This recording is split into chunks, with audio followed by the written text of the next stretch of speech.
Okay, Nikita, first of all, welcome to our channel and congratulations. Thank you, thank you. It's my pleasure to be here. It's so exciting. Wow. So, traitor आने वाला है, क्या कहना चाहेंगे? कितने excited है? हमने सारे फेस तो रिवील हो गए सबके सामने, क्या कहना चाहेंगे? कितने एक्साइटेड है शो के लिए? सबसे पहले मैं ये कहना चाहूँगी कि बाकी जितने भी एंट्रेंस हैं इस ट्रेटर्स में जो रिवील किए गए हैं वो सब शोबिज से हैं और मैं एक अलग इंडस्ट्री से हूँ। मैं गेमिंग इंडस्ट्री से हूँ, पोकर इंडस्ट्री से हूँ और उसकी एकदम अलग परसेप्शन है। तो जब मैं आई, क्योंकि पोकर एक गेम होती है जैसे एक माइंड स्पोर्ट है, साइकोलॉजिकल गेम है, और जो ट्रेटर्स है वो भी एक साइकोलॉजिकल शो है, एकदम साइकोलॉजिकल थ्रिलर है। ठीक है, बाकी रियलिटी शो से एकदम हटके है और इसीलिए उनको चाहिए था कि एक पोकर प्लेयर आए, एक स्ट्रैटेजी की गेम खेले। ड्रामा यहाँ नहीं जीतेगा, स्ट्रैटेजी जीतेगी। तो I am very excited to see how the show unfolds. क्योंकि ये स्ट्रैटेजी का गेम है, आपको लगता है कि आपके लिए थोड़ा सा इजी होगा ये लोगों के माइंड के साथ खेलना? क्योंकि जो मतलब पोकर खेलता है उसके थोड़ा सा शार्प होता है माइंड, उसके बारे में कुछ बताइए। देखिए, मतलब पोकर में क्या होता है, पत्ते होते हैं, पत्तों के पीछे छुप सकते हैं, और हमारी स्ट्रैटेजी बोलती है। पर यहाँ पे हमें हम किसी चीज़ के पीछे छुप नहीं सकते, हमें शब्दों से जीतना है, पत्तों से नहीं जीतना है। और पोकर में अगर हार जीत रहती है, एक बार जीत गए तो हम निकल जाते हैं वहाँ से। यहाँ पे अगर हम जीते या हारे, हमें अगले दिन बैठ के उनके साथ ब्रेकफास्ट खाना है, तो उनके मुंह पे झूठ बोल के अगले दिन ब्रेकफास्ट खाना, ये अलग ही चीज़ स्ट्रैटेजी होएगी। तो पता नहीं मेरा एडवांटेज है कि डिसएडवांटेज है, क्योंकि यहाँ पे बहुत शातिर खिलाड़ी आए हैं। अभी क्या होता है, it remains to be seen. Right. Also talking about show, सारे जैसे आपने कहा कि शोबिज से आप अकेले हैं ऐसे जो पोकर की दुनिया से, बिजनेस वर्ल्ड से है मैं कहूँगा। तो क्या थोड़ा सा आउटसाइडर फील हो रहा है उन लोग के बीच में? उसके बारे में अगर कुछ शेयर करें, आपकी क्या फील कर रहे हो? ये ना आपने बहुत अच्छा क्वेश्चन पूछा है, क्योंकि जो आप कह रहे हैं कि बिज़नेस वर्ल्ड से हूँ और मैं एकदम आउटसाइडर हूँ, मेरे को 100% फीलिंग हो रही है कि मैं आउटसाइडर हूँ, कि आई डोंट फिट इन। बाकी लोग भी मेरे को ऐसे देख रहे हैं कि ये क्या स्ट्रैटेजी लेके आई होगी, पता नहीं किसी का खून चूस जाएगी।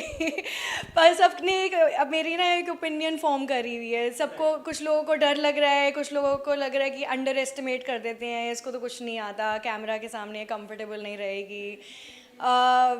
तो या तो अंडर एस्टिमेट कर रहे हैं या मेरे को एक्सेप्ट नहीं कर रहे हैं। तो एक्चुअली बहुत आउटसाइडर वाली फीलिंग आ रही है। पर मैंने जो सीखा है बिजनेस वर्ल्ड में, पत्तों की गेमों में, कि being an outsider is your greatest advantage, because you have because they don't have any reads on you and they can actually they will form their own opinions और आप अपनी गेम खेल रहे होगे। एंड टू बी somebody जिसके ऊपर किसी और की रीड्स नहीं है, that's my greatest advantage. Right. बहुत सारे ट्रेटर्स हमने देखे जहाँ जो रिवील किए हैं, करण कुंद्रा उर्फी जावेद और भी बहुत सारे। आप किसको ऐसा लगता है कि कौन कंपटीशन हो सकता है?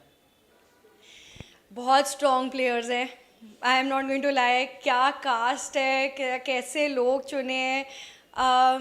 ऐसा आज तक इंडिया में रियलिटी शो नहीं हुआ है, सो मैं थोड़ा इंटिमिडेटेड हूँ राइट नाउ, एकदम स्टार्स के बीच में आ गई हूँ। I think my favourite pick would be Raftaar. मेरे को बहुत पहले से उसकी बहुत रिस्पेक्ट है, वो हाउ ही कंडक्ट्स हिमसेल्फ, वो कितने रियल हैं।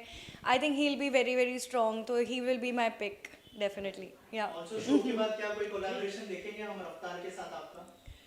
होपफुली मैं देखते हैं। अभी हमारी काफ़ी अच्छी फ्रेंडशिप हो चुकी है, मैं उनको रिक्वेस्ट तो करूँगी पर उनके ऊपर है अब। ऑल्सो अगर शो की बात करें, क्या क्या प्रिपरेशन आपने अपनी तरफ से की है, फिजिकली मेंटली, अगर उस बारे में कुछ शेयर करें कि कुछ तैयारियां की है आपने अपने साइड से? एक्चुअली ये जो शो है ना, एक कैप्टिव रियलिटी है। इसमें शो जाने से पहले हमें कुछ भी नहीं बताया गया है, हमें सब कुछ शो जाने के बाद भी नहीं बताया गया है। जैसे जैसे डेज आर अनफोल्डिंग, उसी टाइम हमको इन्फॉर्मेशन मिल रही है। हमारे फ़ोन लिए गए थे, हमारे पास बोला गया था 2 हफ्ते की फिल्मिंग होएगी, 2 हफ्ते तुम्हारे पास फ़ोन नहीं रहेंगे।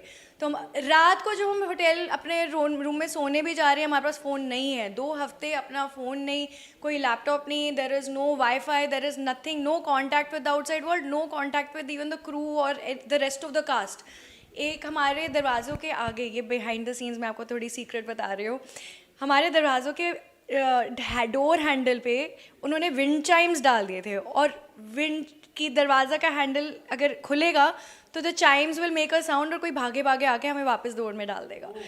तो हमें कोई बाहर से कांटेक्ट नहीं अलाउड था, कोई इन्फॉर्मेशन नहीं रिवील की थी शो में क्या होने वाला है। It was full suspense for us, and हमें तो ये भी नहीं पता था करण जौहर होस्ट कर रहे हैं, ये भी वहाँ शो के अंदर जाके पता चला। तो क्या क्या प्रेपरेशन कर रहे हैं इसको लेके। करण जौहर सर को जब पहली बार आपने देखा पोस्ट करते हुए, क्या बटरफ्लाइज आई थी, क्या फीलिंग थी उसके बाद? बहुत ऑफ कोर्स, ये कभी मतलब करण जौहर इतने बड़े नाम है, इतने पहुंचे हुए हैं, उन्होंने आज तक रियलिटी टीवी होस्ट नहीं कर रहे हैं, और मेरा पहला रियलिटी टीवी इंडिया में और उसका होस्ट करण जौहर निकले, तो my God, like wow, it was just something amazing, I am mind blown. First interaction क्या हुआ करण जौहर के साथ? क्या कुछ टिप्स शेयर हुई करण जौहर के साथ में, या फिर कुछ एक्सपीरियंस शेयर किया करण जौहर से? Actually Karan Johar was not allowed to interact with the cast, तो उनको वो उन्होंने एक्चुअली, आपने देखा होगा बाकी मीडिया, जब हमारी अनाउंसमेंट हुई थी, उन्होंने मीडिया को भी बताया था कि महीप मेरी इतनी अच्छी दोस्त है, पर मैं महीप को हाय भी नहीं बोल पाया एक बार शो में, और महीप इतना वो सैड हो गए कि इतने अच्छे दोस्त हैं, वो मेरे से बिल्कुल बात नहीं कर रहे, तो उनको अलाउड ही नहीं था। करण जौहर का इसमें जो अवतार था वो एक नया सा अवतार था कि एकदम serious, strict, you know, very scary, like वो फ़ोटो लेके उनको लोगों के कंटेस्टेंट्स की फ़ोटो तोड़ रहे हैं जो एलिमिनेट हो रहे हैं, तो he had a very like scary mysterious persona, like लोग बस ऐसे करके बैठे हुए थे जब वो आ रहे थे रूम में। तो इसलिए there is the cast is not allowed to interact, but उन्होंने अपने मज़े लिए, उन्होंने अपने बहुत वन लाइनर्स यू नो हमारे साथ काफ़ी चीज़ें शेयर करी उन्होंने, बट हमेशा एक हिंट थी पूरे रूम के साथ, किसी एक कंटेस्टेंट के साथ नहीं। ऑल्सो ये शो के बारे में अगर बात करें, जब पहली बार आपको अप्रोच किया शो के लिए, तो आपने इस शो को हाँ क्यों कहा? क्योंकि बहुत सारे लोग, जैसे करण कुंद्रा की बात करें, उर्फी जावेद की बात करें, जितने भी कंटेस्टेंट थे कोई ना कोई रियलिटी शो कर चुके हैं, ये आपका फर्स्ट रियलिटी शो था, तो क्या माइंड में चल रहा था जब आपको अप्रोच किया गया शो के लिए? जब मेरे को अप्रोच किया गया तो मैंने एक ही बात सबसे पहले मैंने कहा कि ये बाकी रियलिटी शोज़ की तरह होगा या नहीं। मैं भी नाम नहीं लेना चाहती, बट जैसे यू नो बिल्कुल गंदा वाला ड्रामा होता है, लोग एक दूसरे को गालियाँ दे रहे हैं, तो मैंने कहा मैं ऐसी नहीं हूँ, मैं बिजनेस वर्ल्ड से हूँ, you know, I have made a reputation for myself, I work really hard, I am not going to go subject myself कि लोग मेरे को कुछ भी बोल दें कल, लाइक ऐसे मेरे को शो नहीं करना। और उन्होंने मेरे को बार बार ऐसे बताया कि ये एक बहुत इंटेलिजेंट शो रहेगा, एकदम साइकोलॉजिकल गेम प्ले रहेगा, everybody on the show is very respect, you know, somebody who is reach somewhere in their life.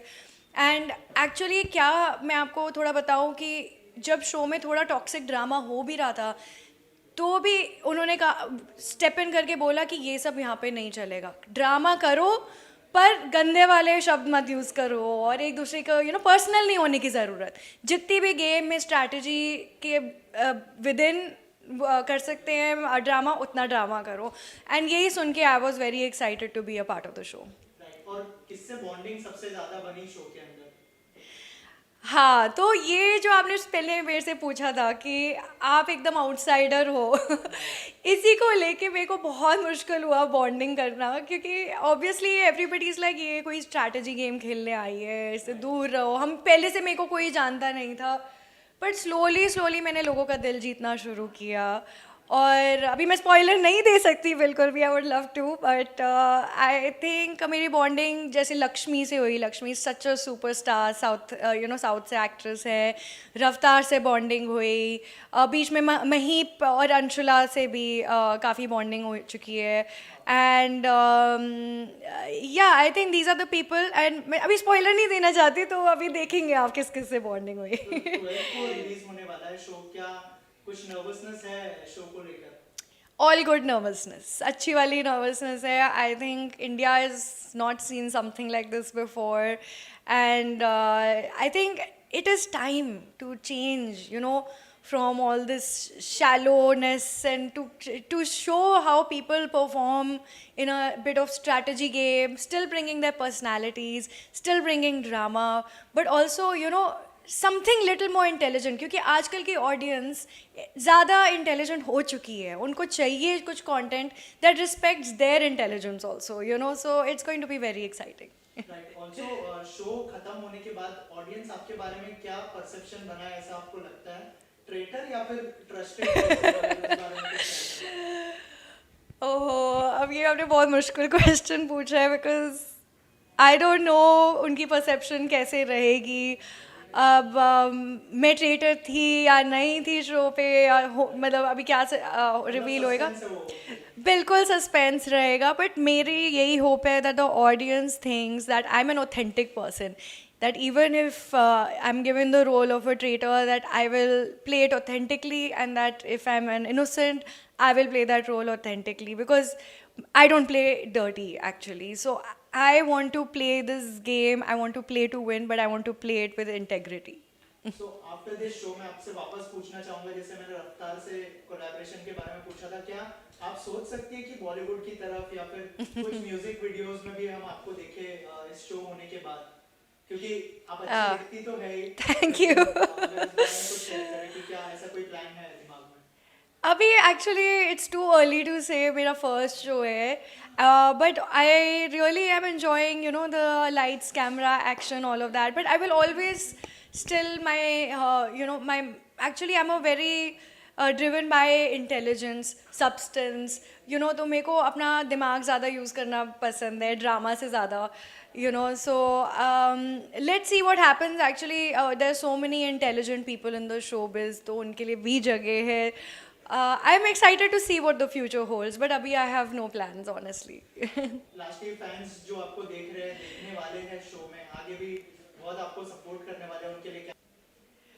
हाँ, मैं फैंस को मैसेज यही देना चाहूँगी कि कभी भी आप अगर अंडर एस्टिमेट हुए हो, so don't let that stop you, okay? I am constantly underestimated my whole life. I am in a male-dominated world, but I've made my mark. And there is a quiet power in being underestimated, and it is your greatest strength. So always fight through it. Usse zyada aage badho, rise on the top, and never be scared just because you're underestimated. Thank you. Okay.